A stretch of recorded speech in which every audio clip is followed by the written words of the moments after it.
하나님 말씀은 민수기 32장 6절에서 19절까지 교독하십시다. 민수기 32장 6절에서 19절까지.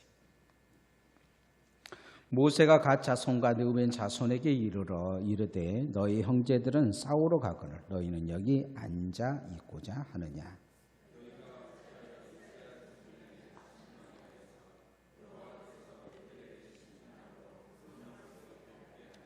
너희 조상들도 내가 가네스 바네아에서 그 땅을 보라고 보냈을 때 그리하였었나니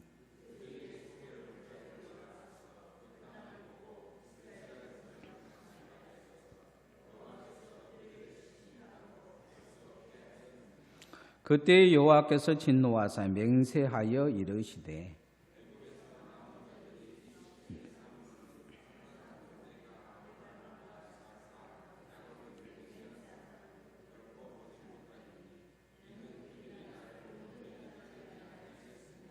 그러나 그나스 사람 여분네 아들 갈렙과 눈의 아들 여호수아는 여호와를 온전히 따랐느니라 하시고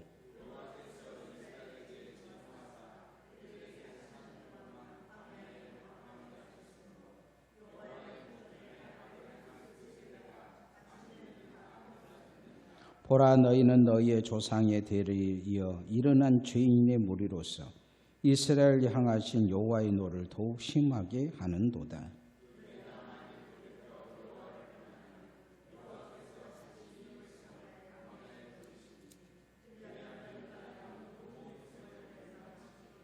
그들이 모세에게 가까이 나와 이르되 우리가 이곳에 우리 가축을 위하여 우리를 짓고 우리 어린아이들 위하여 성읍을 건축하고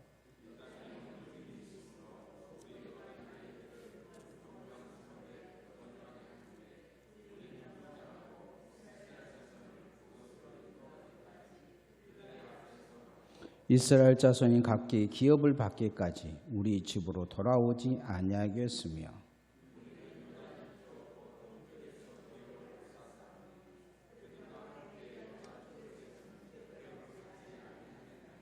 아멘. 오늘 설교물 함께함의 축복이라 이렇게 정했습니다. 합시다. 함께함의 축복을 누립시다. 1962년에 탄자니아에서 벌어진 일이 있었습니다. 이상한 일인데 한 여자 기숙사에서 어떤 아이가 웃음을 이렇게 웃는데 갑자기 웃음을 멈추지를 않는 거예요. 그런데 이 웃음이 옆에 아이도 전염이 돼가지고 그 아이도 웃고 웃음을 멈추지가 않아요. 이렇게 웃음이 퍼지더니 멈추지 못하는 현상을 한 1000명 이상이 감염이 됐어요. 제일 오래 웃음을 멈추지 못한 아이는 한 16일 정도 됐다고 합니다. 무엇을 잘못 먹었는지 간염이 되었는지 연구를 했는데 결과를 알 수가 없었어요. 결론을 내리지 못했습니다. 그래서 이상한 일이다 이렇게 뉴스에도 톱 뉴스에도 나오는 그런 일이었어요. 근데 1998년 11월에 미국의 테네시주에 있는 한 고등학교에서 한 교사가 휘발유 냄새가 난다는 거예요. 주변 사람들도 이제 휘발유 냄새가 난다고 그러니까 이상하다 했는데 이 사람이 막 두통과 호흡 곤란과 어지럼증, 구역질 증상이 일어난 거죠. 그리고 옆에서 이렇게 도와주려고 했던 교사들도 휘발유 냄새가 난다. 그리고 그렇게 이야기를 한 거예요. 그리고는 그날 100명의 아이들이 병원에 실려갔어요. 그리고는 38명이 입원을 했습니다. 그런데 휘발유 냄새가 나지 않았어요. 원래는. 근데 이 사람이 휘발유 냄새를 맡은 거예요. 그리고는 휘발유 냄새가 나타나니까 이제 구역질하고 그렇게 이야기를 한 거죠. 정신의학자들은 이 원인을 알 수 없는 것에 대해서 뭐라고 하냐면 감정의 전염이라 이야기를 합니다. 감정의 전염.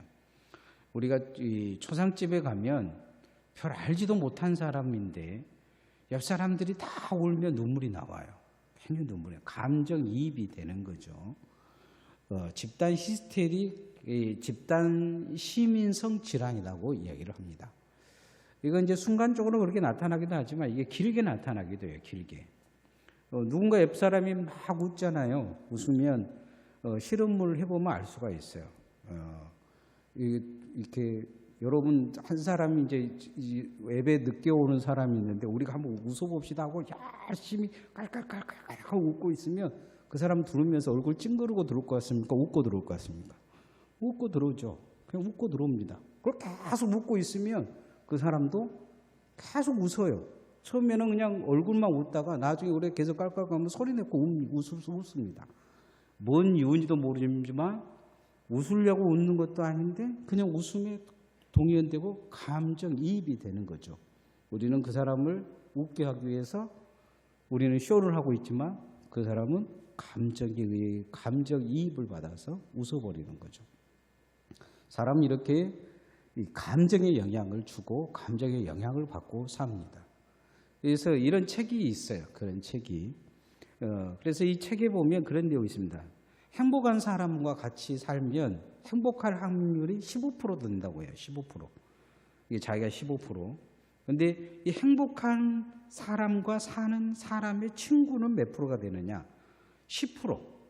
그러니까 이제 행복한 내 부인이 내가 행복하잖아요. 우리 집사람이 행복할 확률은 그냥 행복 안 해도 전달된 게 10%. 아니 15%. 우리 집사람의 친구가 우리 집사람을 통해서 행복을 누릴 생각하는 것은 10%. 그리고 친구의 친구는 7% 이렇게 전달이 된다는 거예요.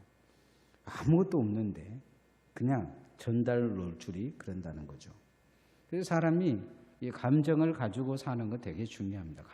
내 감정이 아무렇지도 않은 것 같은데 다른 사람에게 큰 영향을 준다는 거예요.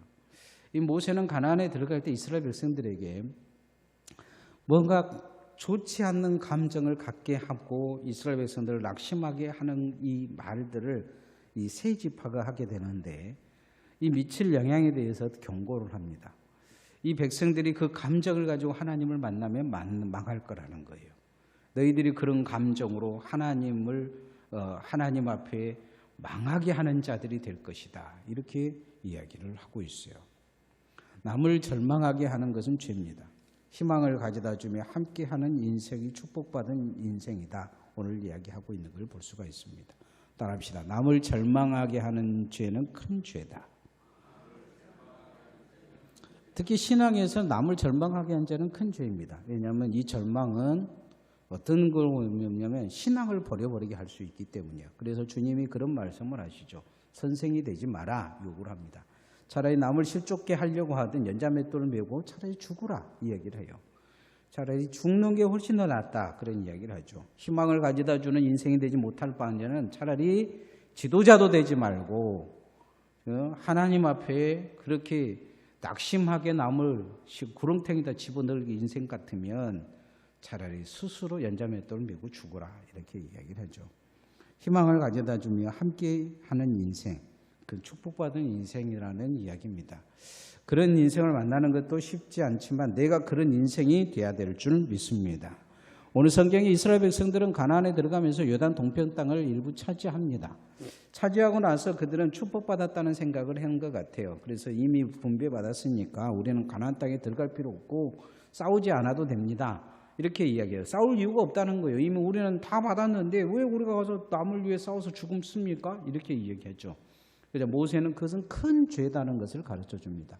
싸우고 안 싸우고가 문제가 아니고 너희들은 절망을 전염시켜서 이스라엘 백성들이 낙심해서 다 죽게 만들 것이다. 하나님이 도와주시지 않게 만든 그것이 너희들은 절망에 전염시킨 이게 죄다. 희망의 사람들이 돼야 되는데 하나님이 너희들에게 먼저 그 땅을 준 것은 너희들이 그 땅을 차지한 걸 보고 이스라엘 백성들이 희망을 갖고 우리도 이렇게 땅을 차지할 수 있다. 싸울 수 있다. 하나님이 우리가 가면 도와주실 거이다 생각하고 그렇게 가라고 요구를 하고 있는데 자기들이 차지한 것처럼 자신들이 뭘 한 것처럼 우리는 싸울 만큼 싸웠으니까 안 가겠습니다. 이렇게 이야기하는 거죠. 그들이 싸운 것이 아니고 하나님이 이기게 해주신 거죠. 뭐 특별히 한 사람도 제대로 죽지도 않고 싸우는데 적군은 다 죽어도 이스라엘 백성들은 하나도 죽지 않고 이겼단 말이죠. 완전히 이긴 거죠. 누가 싸우게 하신 겁니까? 하나님이 싸워서 이기게 하신 것입니다. 그런데 그래 놓고는 우리가 싸웠으니까 못 들어가겠다 이야기를 하는 거죠. 이스라엘 백성들이 절망할 거라는 거예요. 이 절망의 전염은 모두를 죽게 갖게 할 것이다 이야기합니다. 7절 말씀 한번 읽어봅시다. 시작. 너희가 어찌하여 이스라엘 자손에게 낙심하게 하여서 여호와께서 그들에게 주신 땅으로 건너갈 수 없게 하려 하느냐. 이스라엘 백성들이 낙심해서 이 요단강을 건너가겠느냐, 못 건너갈 거라는 거죠. 그란도 지금 벌벌벌 떨고 있는데 이렇게 이야기합니다. 모세는 가데스 바네에서 12정탐꾼을 보냈던 이야기를 앞에 합니다. 10명이 전해준 부정적인 소식, 가나안에 대한 부정적인 소식을 듣고 그날 밤에 이스라엘 백성들이 절망하게 되고 가나안 들어갈 생각을 아예 못합니다. 하나님의 약속을 받아들이지 못하죠. 그래서 그들은 광야에서 다 죽습니다. 모세는 그런 이야기예요. 싸우고 안 싸우고가 문제가 아니고 그때 절망해서 광야에서 다 죽었던 것처럼 이스라엘 백성들도 다 망해서 죽을 것이다. 오늘 너희들이 그 이야기를 나머지 이 9지파에게 이야기하면 9지파는 절망하게 될 것이다. 이 말의 3지파는 자신들이 희망의 사람들이 되겠다 이렇게 이야기를 합니다. 싸우겠다 이야기죠. 그리고는 완전히 그 9개 지파가 땅을 차지할 때까지는 자신들은 돌아오지 않겠다. 우리가 희망의 사람들이 되겠다. 희망을 주는 신앙으로 믿음으로 서겠다. 우리가 잘못했다 이렇게 이야기를 합니다. 우리도 이 땅에 우리가 신앙생활 하는데 희망을 주는 신앙 되어지기를 소원합니다. 늘 만나면 절망적인 이야기를 하는 사람들이 많아요. 뭐가 되니 안 되니 안 된다는 이야기만 늘 해요. 막 어쩌고 저쩌고 뭐 세상이 어쩌고 저쩌고 교회도 다 망할 거라고 그러고 그 사람들이 말한 대로 하면 20년 전에도 그렇게 이야기하고 10년 전에도 그렇게 이야기했고 앞으로 뭐 10년 후에는 어떻게 될 것이다. 10년 전에도 그렇게 되고 그럼 교회 다 망했어야죠. 교회는 그대로 버티고 있어요. 조금 힘들어 하기는 해요. 그러나 성장하는 교회들도 많습니다. 다 하는 말이 부정적이죠. 교회가 어쩌고 저쩌고 세상이 어쩌고 저쩌고 본인이 하나님도 아니면서 세상의 미래에 대해서 그렇게 이야기를 해요. 하나님이 그 말대로 해주신다 그러면 그대로 될 거예요. 기도할 필요가 없죠. 우리는 왜 기도합니까? 우리는 하나님 앞에 왜 희망을 갖고 삽니까? 우리는 왜 예배드립니까? 하나님이 계시기 때문이죠. 끊임없이 이스라엘 백성들이 절망했던 주된 이유는 뭐냐? 절망을 이야기하는 사람들 때문이었어요. 절망을 가져다주는 낙심케 하는 사람들. 희망을 가져다 주지 않는 거죠. 하나님 앞에 늘 희망을 가지는 성도들 되어지시기를 소원합니다. 이 병원에 가보면 어떤 의사는 그런 이야기를 하죠. 막 이야기를 하면서 이 병은 곧 죽을 병이고 뭐 일어나지도 않는 이야기를 쭉 해줘요. 그러면 그 죽을 것 같은 이야기를 하는 거죠. 특히 암 걸린 사람들에게 그런 이야기하면 진짜 죽습니다. 그런데 의사를 잘 만나면요. 죽을 병도 의사를 잘 만나면 살아난 사람들이 있어요. 고칠 수 있다. 운동하면 된다. 병원 열심히 나오고 내가 준 약 열심히 먹으면 된다. 그래서 산 사람들이 되게 많습니다. 근데 사람들이 잘 몰라요. 약 갖고 고친 줄 알아요. 그렇지 않습니다. 희망이 없으면 밥맛도 없어요. 희망이 없으면 사람도 만나기 싫습니다. 희망이 없으면 남하고 이야기하기도 싫어요. 그래서 우리는 희망을 주는 교회의 성도들 되어지시기를 소원합니다. 하나님 앞에 우리가 희망을 꿈꿔야 돼요. 희망을 꿈꾸지 않는 절망의 사람들은 늘 뒤에 숨는 것입니다. 잘 숨어요. 따라합시다. 뒤에 숨는 것은 죄다. 희망을 이야기하지 않는 사람들은 늘 뒤에 숨습니다. 앞장서지 않아요. 앞장서는 용기를 가지고 있는 믿음이 진짜 믿음입니다. 사람이 힘든 일 있으면 피하고 싶죠. 남의 뒤에 숨고 싶은 것이 본능입니다. 절대 책임지려고 하지 않아요. 아담은 범죄 후 책임지기보다 하나님을 피해 숨었어요. 화에게 전가했어요. 화는 사단에게 전가했어요. 자신의 책임을 인정하지 않아요. 회개하지 않습니다. 이때 회개하고 그렇게 고백했으면 나았을 거예요. 특히 사람들은 힘들 때 숨어버립니다. 핑계 속에 숨을 때가 많아요. 저도 그럴 때 많습니다. 누가 이제 뭐 교회에 힘든 그 교회에 일하고자 하면 도망가고 싶어요. 하기 싫습니다. 왜냐하면 그 사람들한테 가갖고 매만 소리 듣고 쓰잘데기 없는 소리 들어야 되기 때문이에요.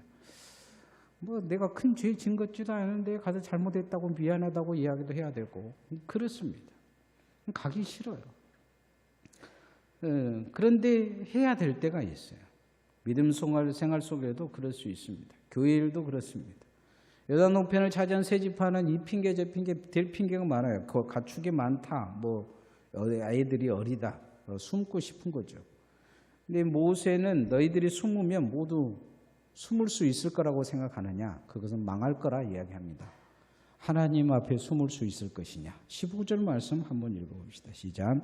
너희가 만일 돌이켜 여호와를 떠나면 여호와께서 다시 이 백성을 광야에 버리시리니 그리하면 너희가 이 모든 백성을 멸망시키리라. 너희들이 멸망의 단초가 될 것이다. 뒤에 숨는다고 숨는 것이냐? 결국 너희들도 다 망하게 될 것이다. 모세는 공동체를 위해서 먼저 나서는 용기가 필요할 때다. 요거 이야기하겠습니다. 누가 나갈 것이냐? 책임 있는 용기. 12지파가 그 정탐꾼을 보냈을 때 2명이 책임 있는 용기를 이야기합니다. 여호수아와 갈렙이 이야기하죠. 그들은 우리의 밥이다. 우리는 싸울 수 있다. 하나님 우리를 도와주실 것이다. 하나님은 그 믿음을 축복하십니다. 그 믿음이 축복받은 믿음이라고 그러죠. 너희들만 들어갈 것이다. 인정하는 것을 볼 수가 있습니다. 앞장서는 믿음, 우리에게 이게 필요합니다. 힘든 일 앞에 숨고 싶은 것은 누구나 다 마찬가지죠. 그러나 스스로 주님 앞에 믿음은 용기를 이야기합니다. 믿음이라는 건 하나님 앞에 나오는 용기입니다. 믿음이라는 건 하나님의 일을 할 수 있는 용기입니다. 믿음이라는 것은 절망 속에, 불가능 속에 안 된다는 것, 이 모든 것을 꺾어버리고 오직 하나님이 하실 수 있다는 것을 믿고 하나님 앞에 나오는 용기입니다. 믿음이 단순하게 그런 것 같지만 믿음은 용기 없이는 믿을 수가 없습니다. 믿음을 지키기 위해서도 용기가 필요합니다. 초대교회는 이 믿음을 이야기할 때 용기를 반드시 이야기했습니다. 죽을 용기가 있어야 됩니다. 매맞을 용기가 있어야 합니다. 그리고 주님을 부인하지 아니하고 그들에게 침뱉음을 받고 그들이 돌팔매질을 했을 때 돌팔매질을 받으며 그렇게 하나님 앞에 믿음으로 설 수 있는 용기가 있어야 합니다. 오늘날 작은 일 하나의 뒤로 숨어버리고 큰 영광을 드러내는 것에는 하나님 일하겠다고 나섰지만 작은 일, 힘든 일, 보잘것없는 일 그런 것에는 다 숨어버린다면 그건 믿음이 아닙니다. 주님 앞에 그것은 주님이 말씀하신 것처럼 가식을 버리고 있는 것이죠. 바리새인의 누릿과 같은 것입니다. 우리의 믿음은 용기가 있어야 합니다. 용기가. 이 용기는 목적을 잃지 않을 때 나타납니다. 따라합시다. 목적을 잃은 것은 죄다. 여러분의 신앙생활의 목적은 뭡니까? 하나님께서 주신 목적을 가지고 가장 먼저 앞장서는 인생, 그 인생이 주님께 보시기에는 축복받은 인생입니다. 출애굽 1세대는 이스라엘 백성들이 출애굽하고 나서 하나님이 원하시는 것은 뭐였느냐? 애굽을 벗어나서 가나안에 들어가는 거였습니다. 그런데 중도에 이들은 목적을 잃어버립니다. 그들의 목적은 뭐였느냐? 그냥 배고프니까 배를 채우는 거였어요. 목마르면 물 먹는 거였습니다. 하나님 앞에 엎드려 기도하는 자가 하나도 없었어요. 불평불만하는 것이 목적이요. 어쩔 때는 모서 때려잡아 죽이는 것이 목적이었어요. 이게 목적이 뭔지를 모르는 거예요. 신앙생활의 목적이 뭔지를 몰라요. 오늘 하루하루 그냥 그렇게 사는 거예요. 어쩔 때는 모세의 자리를 생각하고 모세 끄집어 내리고 자기가 그 자리에 올라온 것이 목적이었어요. 이 뭐를 위해서 사는 건지 분명하지 않는 거죠. 어느 회사에서 영업부 신입사원을 채용했어요. 사장이 직접 면접을 봤는데 정말로 뛰어난 그 사람들이 왔어요.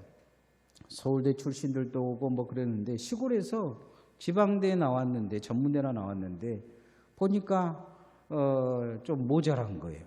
영업부장이 이제 그래서 이제 이렇게 보고서를 하나씩 써와라 이렇게 이야기했는데 보고서를 써보니까 철자가 다 틀린 거예요. 받침법도 틀린 거예요. 그리고 이제 보고서를 가지고 부장이 가서 뭐 이런 사람을 뽑았냐 잘라라고 이야기하는 거예요. 본인 차장이 이렇게 많이 보니까 그런 거예요. 물건을 많이 파는 방법을 나도 못 읽었어요. 뭐라고 써놨는지. 사후자는 이렇게 이제 그 내용이 이렇게 있어요. 이걸 있는데 이 내용을 가만히 자세히 읽어보면 물건 많은 방법을 내가 발견을 했는데 그대로 하면 물건을 팔 수가 있습니다. 이런 내용이에요.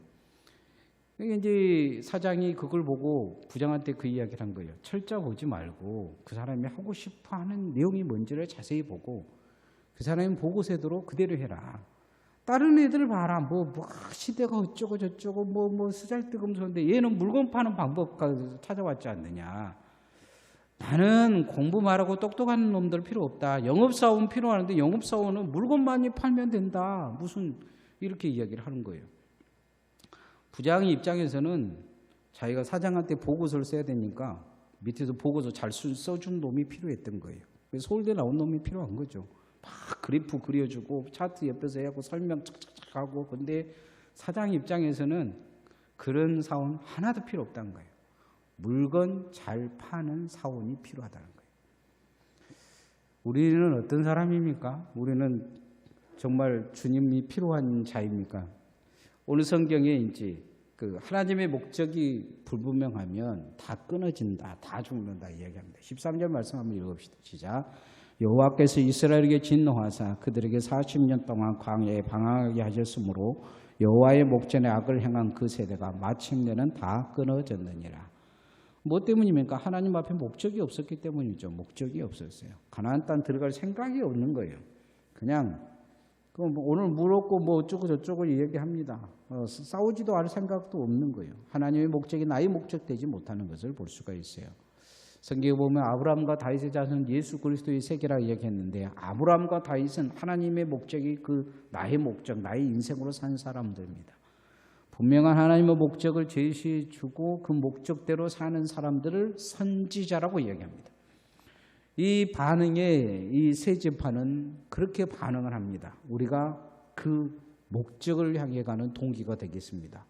그리고 그 목적을 이룰 때까지 돌아오지 않겠습니다. 선구자적인 신앙을 이야기를 합니다.